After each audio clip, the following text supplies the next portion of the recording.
Hello, I am Thekla Petridou, a psychologist and an author, and every Friday around noon I upload a video in English on my YouTube channel. Today it's Friday, the 13th of December 2019.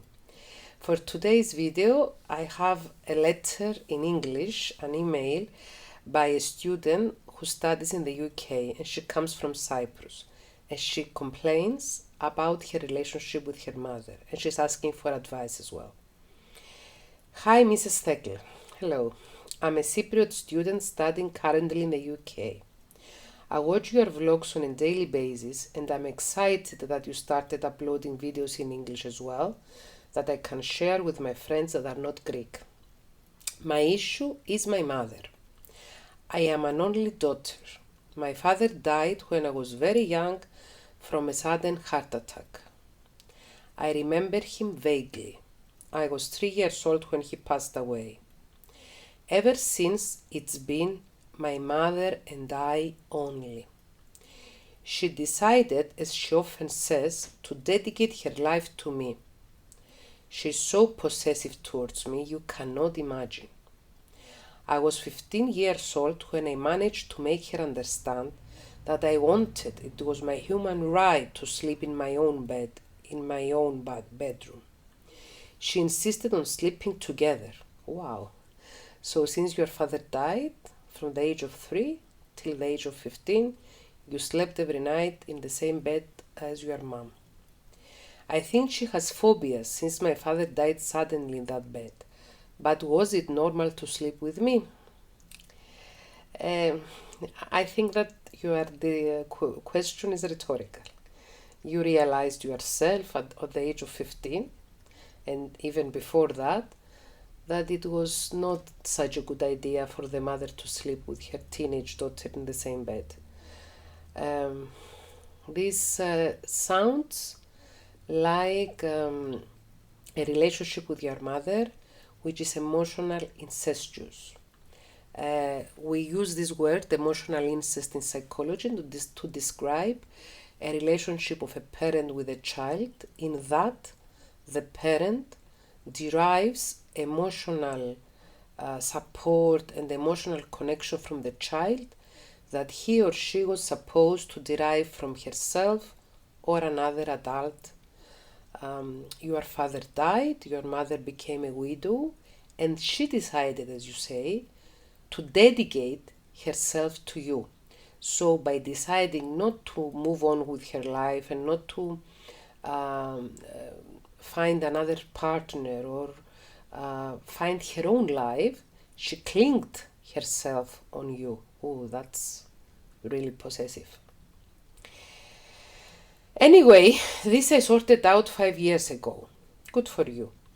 Now I'm on the second year of my studies in the UK, and my problem is that my mom keeps calling me, texting me, video calling me on a daily and nightly basis.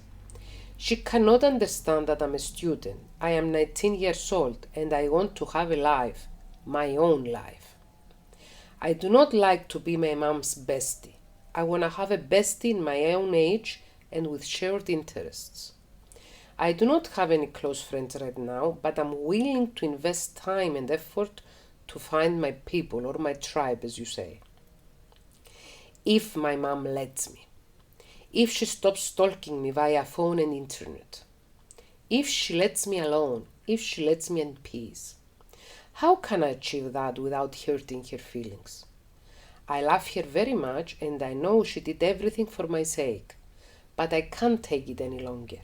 I feel I'm suffocating. Please help. Oh, my friend, you are around my daughter's age. And as I was reading your email, I realized that your mother is the opposite. She has the opposite parenting style that I have. I do not claim that my parenting style is the best and your mom's is the worst.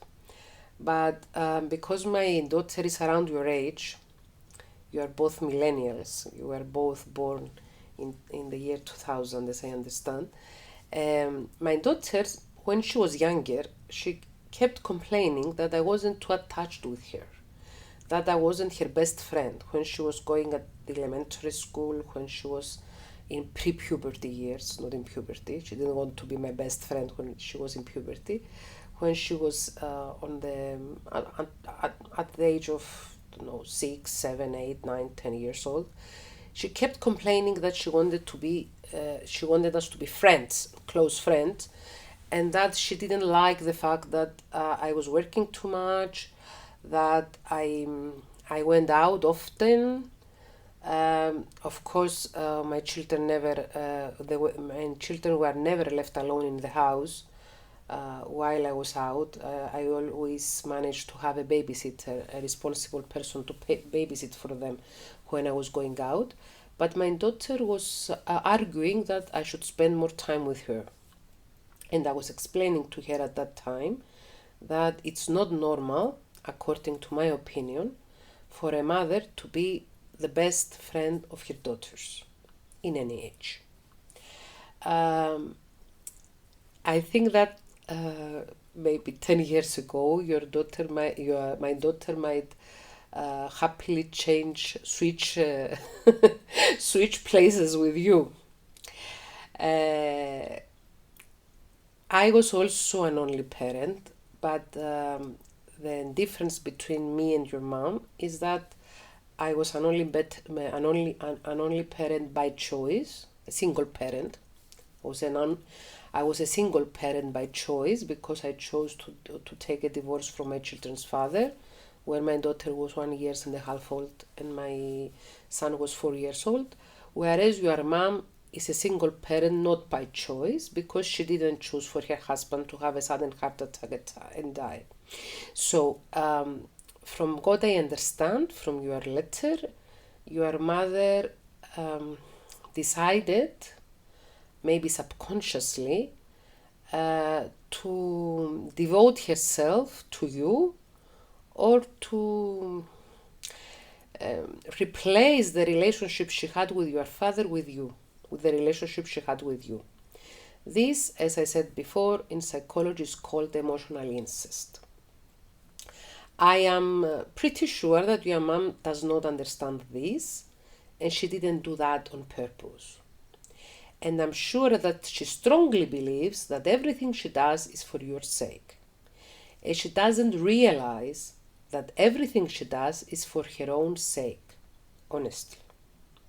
I'm not accusing your mom that she's not a good mom. On the contrary, I'm sure that she's a very loving and caring person. And I'm sure that she has a lot of patience as well, because you need patience to spend so much time with a young child. I'm sure that in her mind, she does not realize that by clicking herself onto you, she tries to feel her own emptiness inside from the sudden loss of her husband, whom she might have not mourned yet. Because after your spouse passes away, it is really normal to mourn, to go through a mourning process. But if you choose consciously or subconsciously to switch the relationship with your child, then you do not go through the mourning process and you get attached to your child as if your child is your husband. So, what I'm trying to achieve here, I'm trying to explain to you that you shouldn't feel guilty if your mother feels sad when you try to separate yourself from her, when you try to make limitations in your relationship, to put barriers.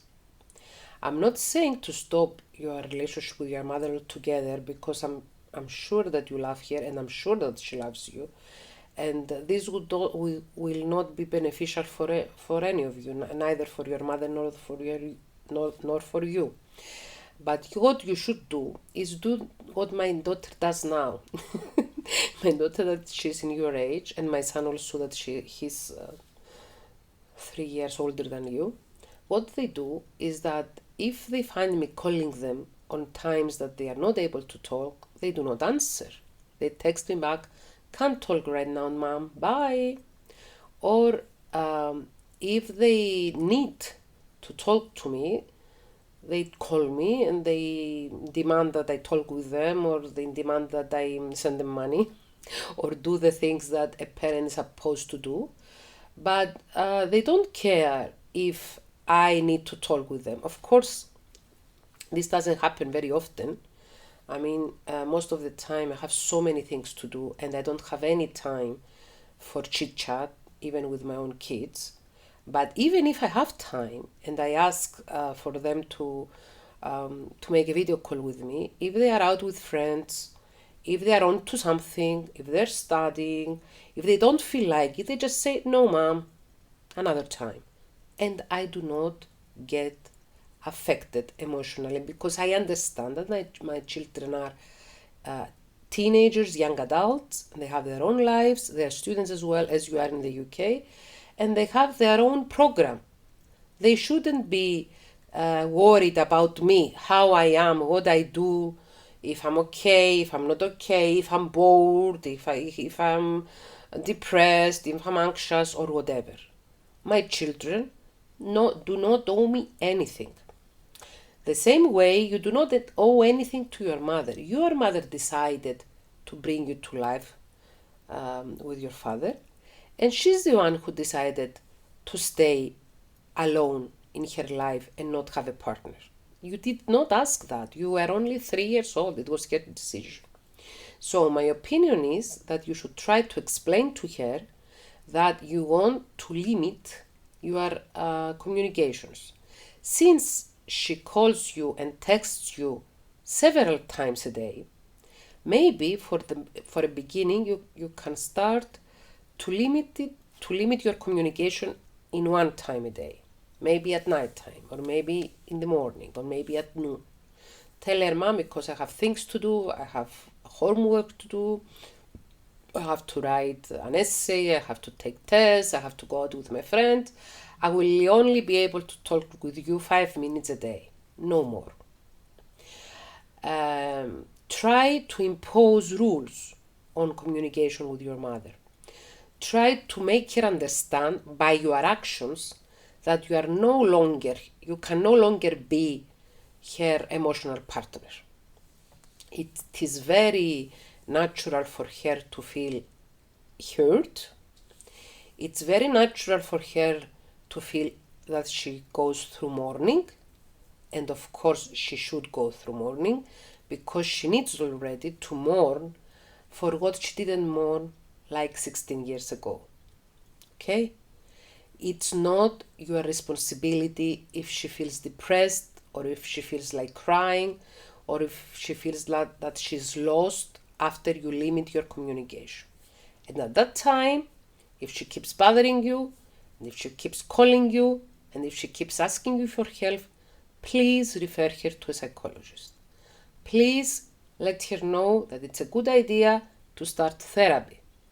Therapy will help her finish her unfinished mourning business, with her late husband, and reinvent herself in life. You don't tell much about your mom's age, but even if she had you when she was 30, she won't be more than 50 years old. She's a young woman, and she can get alive, and she needs that push from you to get alive. Think about it like this, that by breaking this very strong emotional bond that you have, by putting limitations in your daily and nightly communication, you give her a push to start and find her own life, to get alive. Maybe make some friends, maybe go on some trips, maybe meet somebody, to do some normal things adult women in her age love doing, and understand that her daughter is a grown up. It's the second year of your studies in the UK. You might even want to have a master's degree. You might even want to work abroad. You might find a boyfriend. You decide to live in the US or wherever. You might not even come back to Cyprus. I mean, this is This is a possibility, isn't it? All the possibilities are open for young people, and they should be. You are a young person, you are a young woman, and you are allowed to dream and make your dreams come true. So my opinion is to start putting limits to your mother. And if you or your mother feel distress, feel sadness, feel depression, you can go to get therapy. You can ask at your university. In every British university there are psychological services. They have counselors for the students, and your mother can be referred to a psychologist in her town or city where she lives, or her village. I don't know. I know that I'm talking as if I have no sentiment, but by putting limits to your mother, you show her love. Tough love, but love. I wish you the best, my young friend. Bye. Next Friday, around noon, a new video in English will be uploaded on my YouTube channel. If you like this video, please please press the subscribe button on my channel, or share the video and spread the word. Bye.